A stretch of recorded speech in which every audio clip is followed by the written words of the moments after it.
The MG3 Supermini takes a big step forward in this second generation form. There's now a self-charging full hybrid powertrain, plus a higher quality cabin, more sophistication and extra interior space. In short, this is a much more credible kind of MG3, but it's still affordable.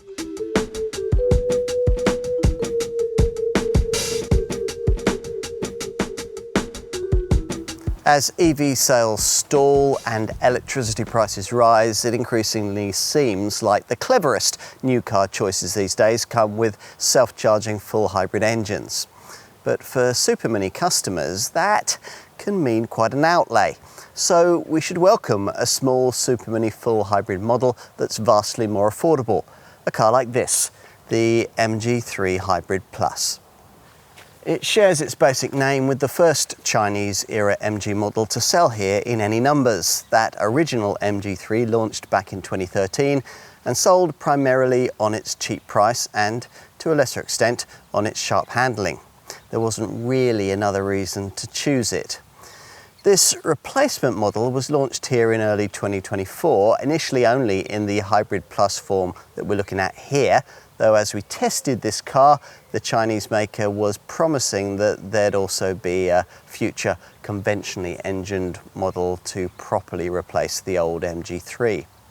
Our focus here though is on this Hybrid Plus version, priced to vastly undercut existing Yaris segment hybrid Superminis and, more surprisingly, powered to vastly outperform them too.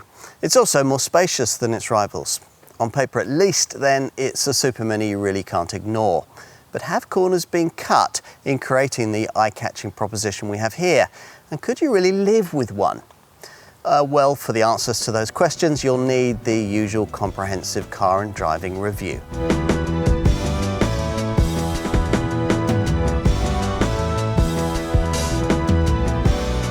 So, what do we have here? Well, locate and press the rather hidden silver starter button behind the oversized hexagonally shaped steering wheel and the electrical drivetrain whirs into life.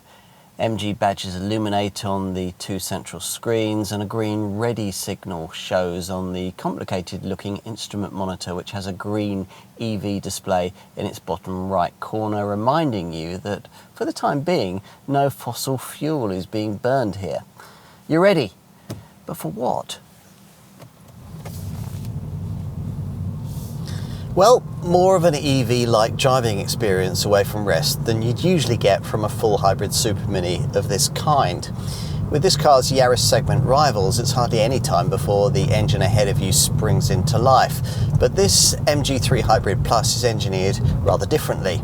First, because instead of its electric motor being merely an assistant to a petrol engine, here to some extent at least, it's the other way round.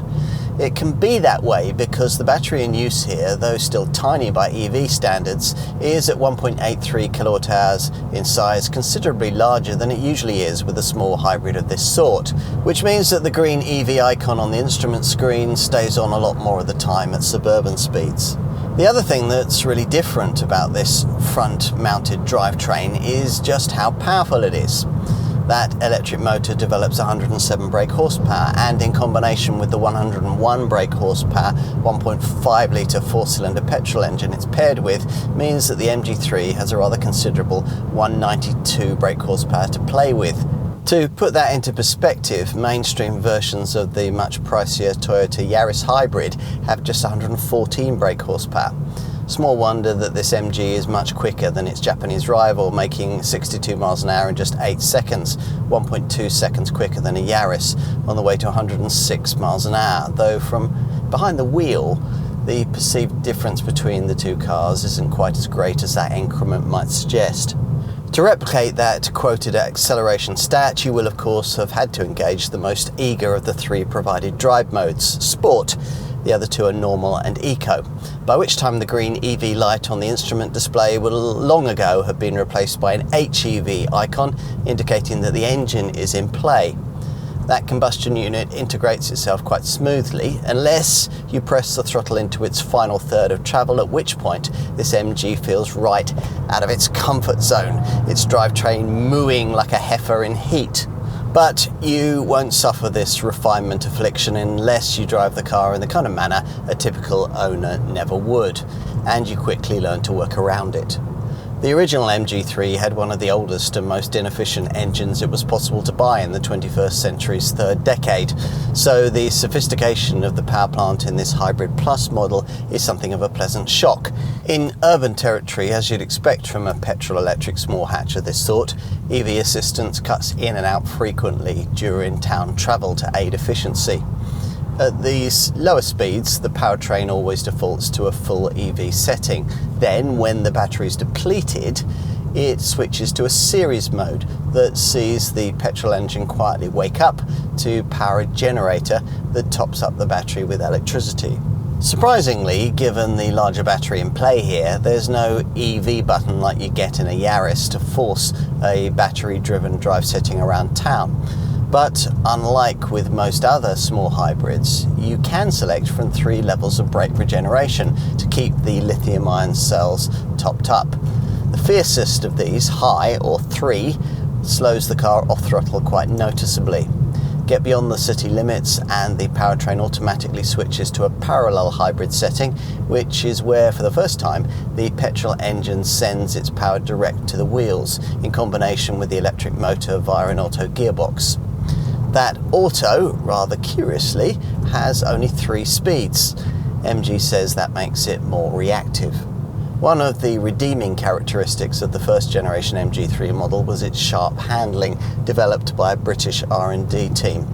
They also contributed to the dynamics of this Mark II version, though this time round, chassis tuning was more of a collaboration between China and Europe, which probably explains the rather more anaesthetised feel from the electric steering rack. MG says the body structure benefits from the use of new ultra-high stiffness components, while optimised engine mounts and extra sound-absorbing materials have improved refinement. There's also a lighter suspension setup, and the supple ride quality it produces really is very well judged.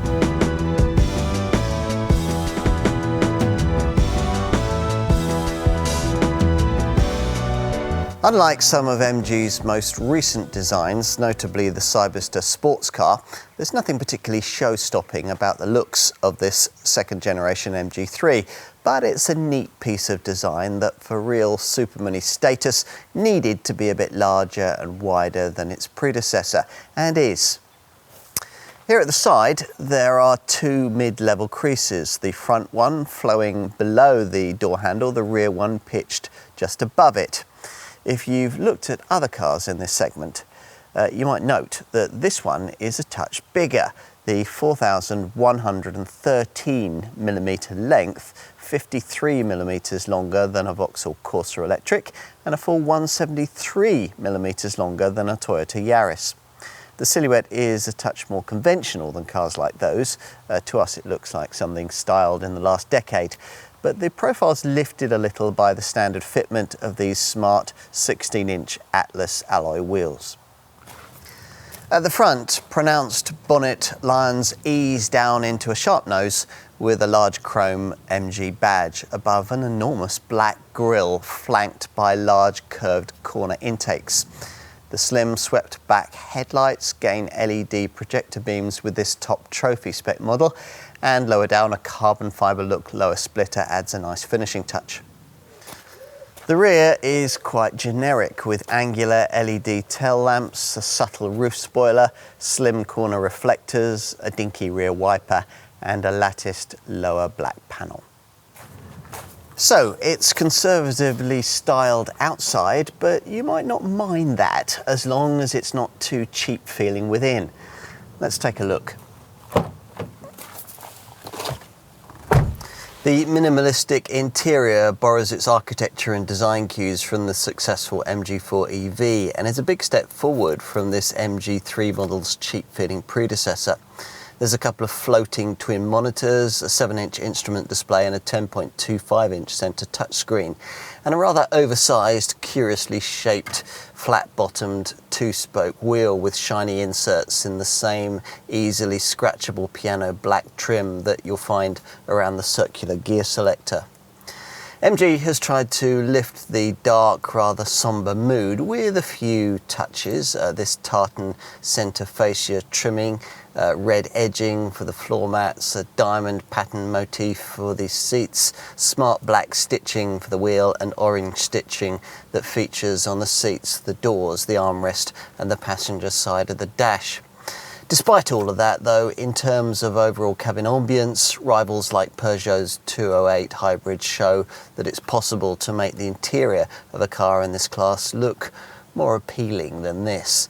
Still, MG's value pricing may well mean that you can afford better trimming, the faux leather upholstery of this top trophy version, for instance.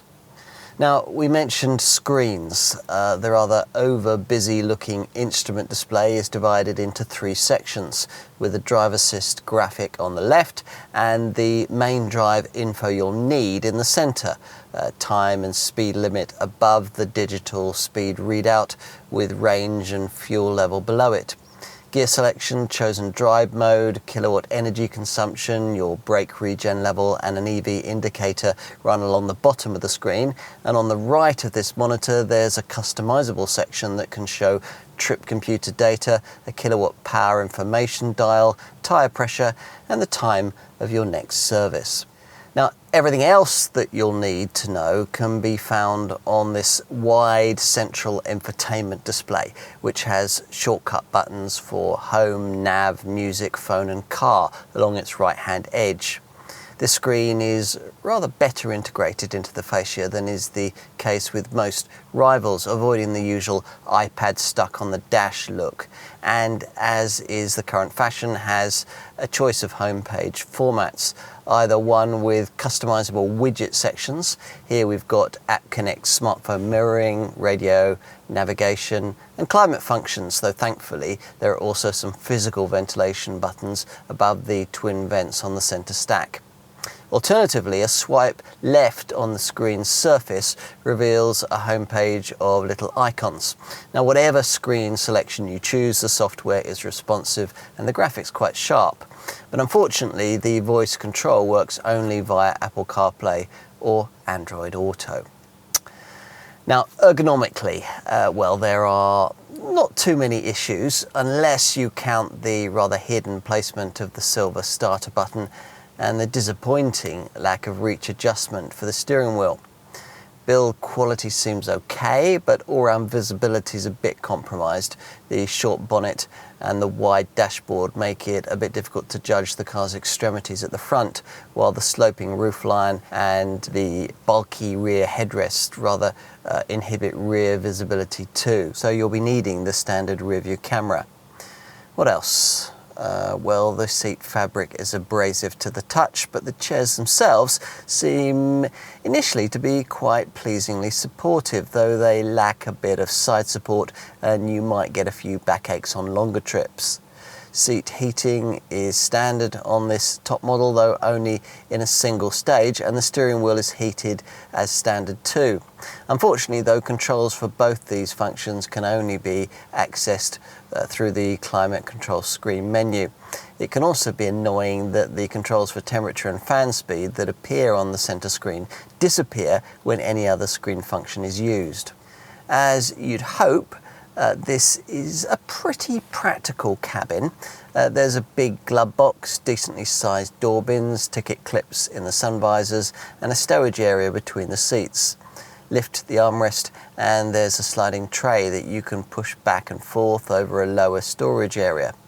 Ahead of the provided twin cup holders there's another stowage area in the centre stack with a 12-volt socket and both USB-A and USB-C ports just above.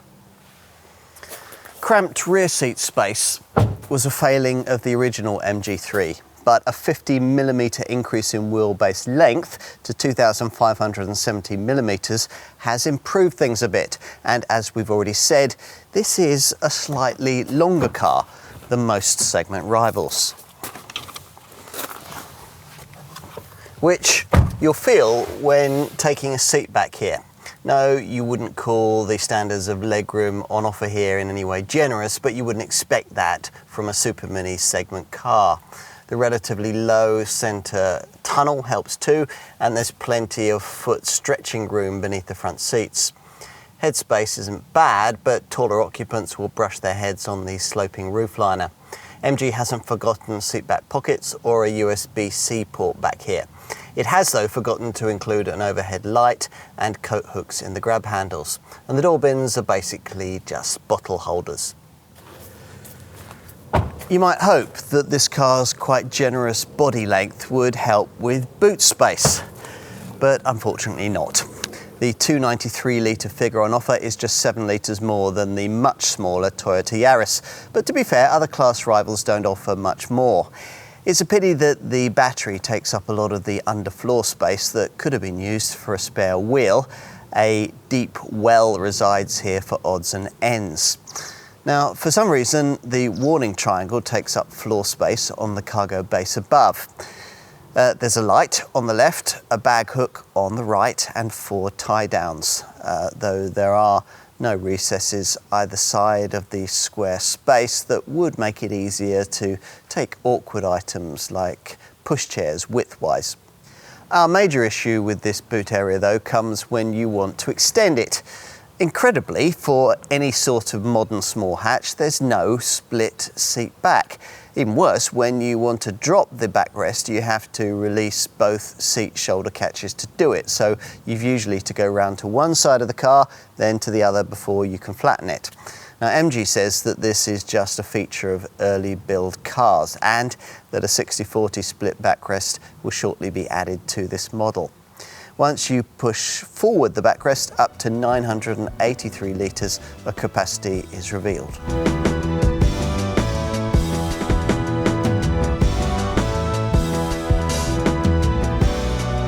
At the time of launch and of our film in summer 2024, Hybrid Plus prices were starting from around £18,500, which gets you base SE trim. The plusher trophy version you'll probably want, that's the car we have here, costs from around £20,500 as we filmed. Now, MG is looking to sell around 10,000 examples of this model per year in the UK, which is nearly 3 times the sales of the original conventionally engined MG3 in its best year. At the time of this test, by the way, that old MG3 model was still on sale from just under £14,500, but we didn't expect it to be around for too much longer. You'll need some perspective on those Hybrid Plus asking price figures, which is quite simply that if you're looking for ultimate value in the segment for full hybrid superminis, this is where you're going to find it. Prior to this MG3's arrival, the price leader in this segment was the E-Tech hybrid version of the Renault Clio, which at the time of this test cost from just under £22,000. The other proper hybrid superminis you could choose, i.e. those able to run for at least some of the time on full battery power, tended, as we filmed, to be grouped around the £23,000 price point. Toyota's Yaris and hybrid versions of the Vauxhall Corsa and the Peugeot 208. A Mazda 2 hybrid started, as we filmed, from around £24,000 and a Honda Jazz from around £27,000. So you got the idea. MG has pitched this car around £4,000 to £5,000 below the going market rate. Even this plush trophy variant can be yours for £2,000 to £3,000 less than a cheap base spec version of an obvious rival. As we filmed, the only car in this segment that looked likely to get anywhere near this Chinese model's value proposition was the hybrid version of Citroen's 4th generation C3. Now, that hadn't gone on sale at the time of compiling this review, but we expected that when it did, it would still be £2,000 to £3,000 more than this MG. All good then on the price front.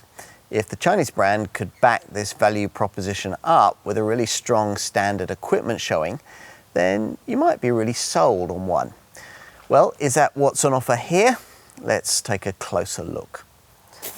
Both MG3 Hybrid Plus models come with dual screen technology, 16-inch Atlas alloy wheels, auto headlamps, power folding heated mirrors, and an alarm. Plus, there are 3 modes for driving and for brake regeneration. Inside, there's automatic air conditioning and a 7-inch digital instrument screen. Media connectivity is taken care of by a 10.25-inch colour central touchscreen, incorporating navigation with speed limit recognition, plus Apple CarPlay, Android Auto smartphone mirroring, a 6-speaker audio system and a reversing camera. Now, bear in mind that unless you choose the only standard colour, that's Arctic White, then you'll have to pay just over £500 more for your choice between the other 5 available shades. We've actually got Dynamic Red here. This trophy spec MG3 Hybrid Plus includes a 360-degree camera, heat for the front seats and steering wheel, keyless entry, rain sensing wipers, rear privacy glass and LED projector headlights. There's also leather style upholstery with cloth inserts. All Hybrid Plus models are also well kitted out with driver assist and safety features. There are the usual airbags, dual front and side bags, plus a side curtain airbag, plus tyre pressure monitoring and the usual assistance for traction, stability and braking. As for camera stuff, well, the included MG Pilot package, that includes autonomous emergency braking, you get front collision assist, there's lane departure assist, emergency lane keep assist, traffic jam assist and adaptive cruise control. This trophy model further adds rear cross traffic alert that warns you of oncoming traffic when you're reversing out of a space, and blind spot detection with lane change assist that warns you of vehicles in your blind spot when you're pulling out.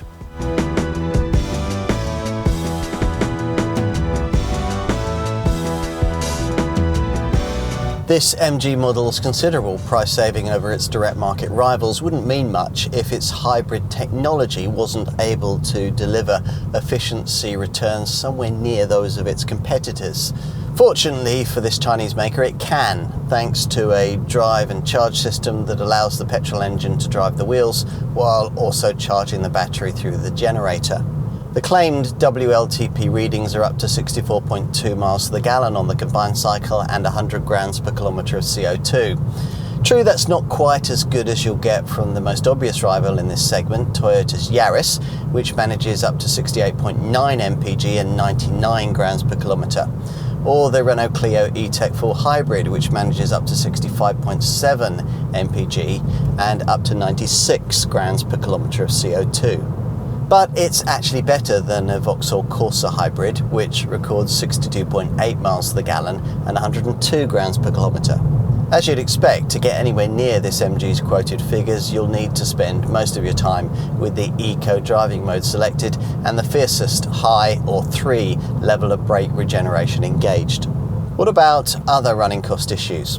Well, servicing is every year or 15,000 miles, whichever comes sooner, and all versions of this MG come with an impressive 7-year, 80,000 mile warranty as standard, which is better than most rival brands can offer. You might be aware that Toyota offers a 10-year, 100,000 mile package conditional on regular dealer servicing, but MG still reckons its deal is preferable because it's backed by full factory support throughout, whereas direct manufacturer support for rival warranties declines the longer that they go on. In many cases, they don't go on too long. Renault and Vauxhall still limit you to a 3-year backup package. MG does better. This is the brand putting its money where its mouth is.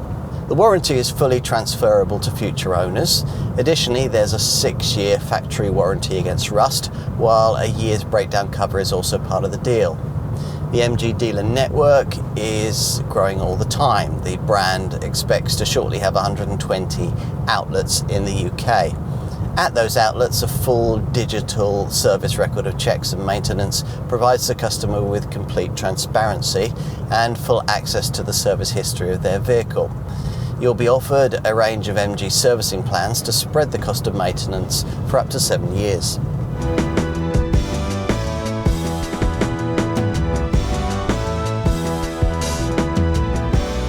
This is a very different kind of MG3 and certainly deserves a place on any supermini browser's shopping list. The Chinese brand's value pricing means that you could get yourself this super efficient hybrid model for the price of a European maker's supermini with a conventional engine. And at the same time, you'd be getting a slightly larger, more powerful car. Sounds a tempting proposition. And by and large it is. True, this second generation MG3 design could have been given a bit more character inside and out, but it's a big step forward in every respect from the original, comes very well equipped, and offers a very Europeanized driving experience. Yes, of course, there are a few quirks and rough edges that MG needs to iron out here, but you can forgive those for the prices being asked. In summary, this ought to be yet another model that will really drive MG sales forward in our market. It might not be the supermini you'd intended on choosing, but it may very well be the one you actually need.